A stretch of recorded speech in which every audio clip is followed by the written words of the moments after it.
Nah, secara umum kita punya nama singkatan itu Ridho. Jadi nanti panggilannya pasangan Ridho ya. Ridho. Berharap diridhoi Allah Subhanahu wa taala, dimudahkan, dilancarkan. Ridho itu singkatan Ridwan Suswono kira-kira begitu. Ya, nama yang baik. Nah, slogannya kan Jakarta Baru, Jakarta Maju. Jakarta Baru adalah karena Jakarta harus kita imajinasi ulang sama-sama pasca tidak lagi jadi ibu kota. Ya. Apa konsekuensinya dengan banyak pemerintahan pindah ke sana kan begitu ya. Nah itu yang sedang dan akan kami pikirkan. Kemudian Jakarta Maju, bagaimana kita melompat, jadi nggak hanya membereskan hal-hal rutin, banjir, macet, polusi, tapi juga bisa bersaing sebagai kota global. Nah, dua-dua itulah yang akan jadi semangat kita, ya. Kemudian kita juga terbagi dua, membereskan hal yang rutin dan tentunya melompatkan hal-hal baru. Ada 70-an gagasan, ya kurang lebih, sedang disusun oleh tim visi misi yang intinya selama 5 tahun ke depan akan banyak sekali inovasi-inovasi dan kami punya prinsip banyak mendesentralisasi. Di Jakarta kalau terlalu terpusat tuh jangkauannya terlalu jauh. Ya, jadi kita ingin Jakarta itu rapi seperti Sudirman Tamrin ke seluruh wilayah. Makanya ada program misalkan satu kecamatan satu arsitek, ya. Kemudian dana RW kita akan hadirkan karena dulu saya wali kota Bandung, saya melakukan hal yang sama dan itu luar biasa, ya. Jadi nggak semuanya di pusat dari balai kota gitu. RW kelurahan akan diberdayakan dengan anggarannya, didampingi oleh tadi perencana, maka kekumuhan-kekumuhan ujung-ujung itu bisa dalam hitungan 2-3 tahun sebenarnya bisa beres lah gitu ya. Kemudian kita yang paling utama adalah memperbanyak hunian terjangkau di tengah kota. Karena yang bikin macet tuh salah satunya karena jarak rumah, domisili ke tempat kerja terlalu jauh. Nah, di tengah kota lahan mahal, maka kelas menengah, kelas UMR pasti harus mundur. Udah mundur malah lebih mahal lagi karena jaraknya kan ya. Nah, kita akan percepat gagasan itu, membangun hunian di atas pasar, di atas stasiun-stasiun lagi dihitung, di atas jalan, di atas sungai selama kepentingannya publik ya, sehingga mengurangi macet, bisa ditabung uangnya yang selama ini habis buat bensin jarak jauh, bisa ngurangin stres karena masih bisa makan pagi, pulang masih bisa makan malam ibaratnya ya, dan mengurangi polusi. Dan polusi juga salah satunya Pak Suswono sebagai mantan Menteri Pertanian punya gagasan bersama-sama mentiga kali lipatkan hijaunya Jakarta. Saya lihat Jakarta Selatan rindang, ke utara barat agak gersang kan gitu ya. Jadi kan hanya butuh political will aja. Kan sama-sama Jakarta, kenapa agak beda gitu ya. Nah itu kita akan lakukan gerakan itu, tapi dipilih pohon yang nyerap polusi Pak. Jadi ada pohon-pohon itu secara ilmiah ada yang bisa nyerap polusi. Kemudian kita ada namanya Giant Sea Wall, itu proyek nasional untuk ngatasin banjir di utara. Gitu. Bentuknya itu bukan bendungan, tapi kawasan, ya. Jadi ada pasar, ada rumah ibadah, ada pemukiman, tapi dibangun di atas ketinggian yang menahan air laut masuk ke Jakarta lah kira-kira begitu. Terus nanti ada konsep aglomerasi ya, kan wilayah orang kan Jakarta itu 4 juta nambah di siang hari, malamnya hilang 4 juta kan karena tinggal di Sekeliling ya. Bekasi, Tangerang. Maka gagasan Transjakarta yang bisa tembus sampai lintas wilayah kita coba konsepkan juga, jangan berhenti di ujung administrasi ya.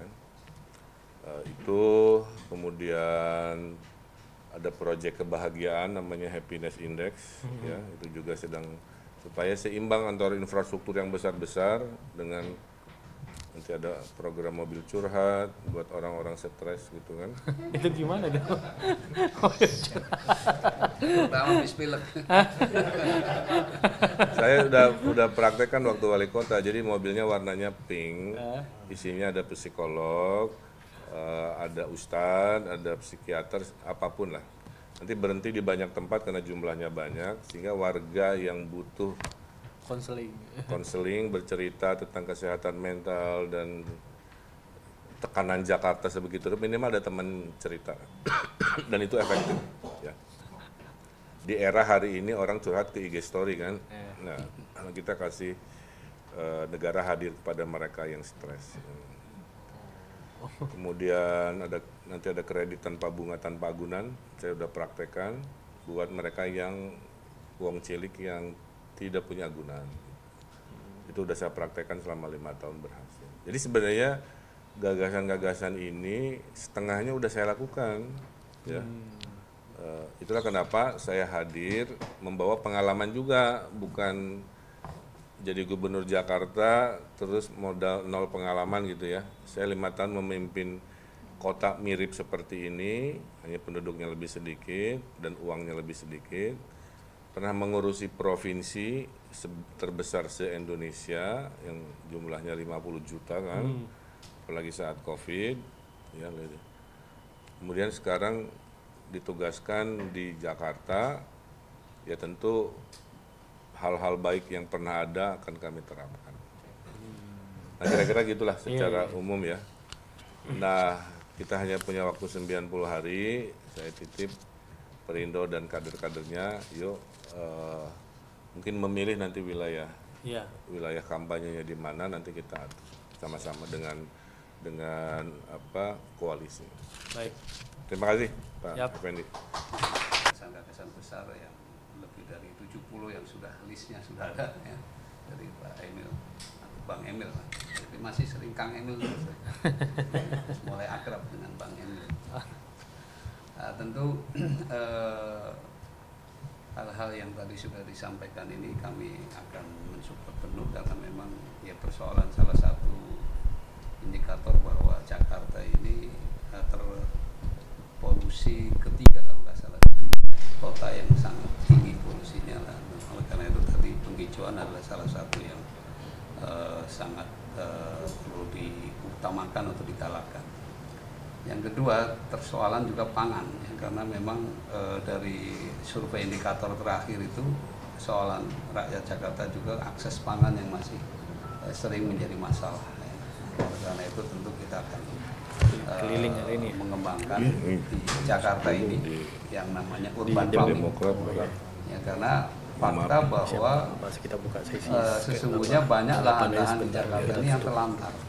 Nah itu kalau dihimpun itu sesungguhnya itu banyak yang bisa didaya gunakan, meskipun itu mungkin masih punya milik seseorang, sehingga gagasan nanti Pak Bang Emil itu adalah bagaimana meminjam ya, lahan-lahan terlantar itu, dan itu kalau itu didaya gunakan tentu juga akan menciptakan lapangan kerja sekaligus jadi nanti dampaknya.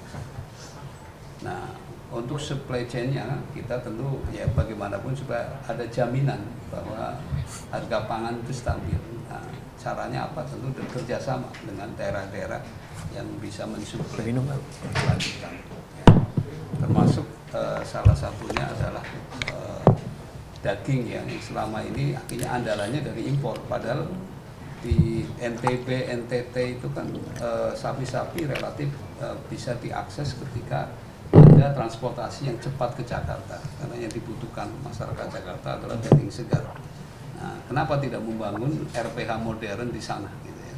Nah, dari situlah kemudian kita tentu kerjasama dengan maskapai penerbangan yang harapannya ada subsidi. Kalau saya kira kalau Presiden turun tangan, saya yakin pasti bisa seperti itu, sehingga Jakarta juga bisa dapat akses pangan yang relatif terjangkau. Itu saya kira yang mungkin nanti akan kita fokuskan untuk mendukung bagaimana persoalan pangan dan persoalan pengangguran serta juga sampah ya. Sampah ini juga ternyata satu hari tidak kurang dari 7.000 ton konon dari data yang kami peroleh.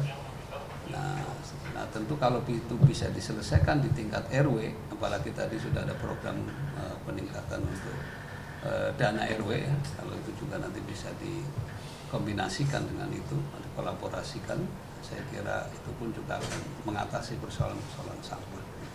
Kalau itu dikelola dengan baik pun itu akan bisa produktif dan bisa menghasilkan juga itu lapangan kerja yang bisa ada income yang buat mereka yang bekerja. Itu saja mungkin sekedar tambahan. Ya. Baik, terima kasih Pak Cagup dan Cawagup kita. Kita tahu kita juga bermimpi Jakarta ini bisa seperti Hong Kong, bisa seperti Singapura, bahkan itu agak kelihatan jelas nih karena beliau seorang arsitek. Yang kita berharap nanti Jakarta di tangan beliau bisa kota-kota metropolitan pada umumnya. Karena waktu agak menipis di partai hari ini, nah nanti mungkin di koalisi partai nanti, mungkin dari teman-teman kalau ada yang resah pengen tanya-tanya, nah saya kasih sebelum kita tutup. Iya, terima kasih. Saya kebetulan masih posisinya sebagai kurator IKN ya. Jadi kurator IKN ini semua perencanaan ibu kota harus lewat saya, tugas dari presiden. Jadi saya paham, Pak. Ya. IKN itu baru akan berfungsi betul-betul jadi kota mungkin 15-20 tahun. Ya. Jadi jangan terlalu khawatir. Jangka rentang 5-10 tahun itu Jakarta tidak akan mengalami banyak reduksi-reduksi secara signifikan. Ya. Dan sebenarnya dengan berpindah ke Nusantara, misalkan kawasan Monas ya, itu akan sangat banyak diminati untuk dijadikan global CBD gitu. Jadi kayak SCBD bisnis versi baru di seputaran Monas ya. Dimana kalau itu swasta yang masuk, maka pajak hotel restoran dan PBB dan lain-lainnya tentu akan sangat-sangat tinggi. Tugas kami Bang adalah menjemput rezekinya. Saya waktu gubernur sebelumnya, cara saya begitu, rezeki itu harus dijemput, maka saya banyak keliling. Makanya provinsi saya mohon izin kemarin 5 tahun ranking 1 terus investasinya. Karena sayanya sales gitu ya.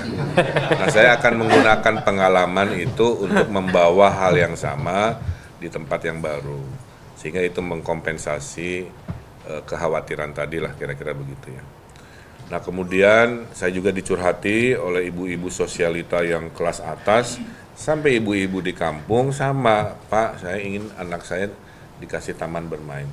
Jadi nanti saya akan kombinasi skala besar, skala sedang, skala kecil. Waktu saya wali kota dulu saya beli rumah Pak di kampung, rumahnya saya hancurin, saya jadiin lapangan voli. Jadi nggak selalu di mana ya, ini nggak ada lahan mohon maaf, enggak. Bisa kita cari di kampung padat daripada anaknya main di aspal kan, terus sering tawuran nih karena nggak ada tempat. Ya kita cari ada yang mau dijual nggak ya beli mahal dikit lah ya.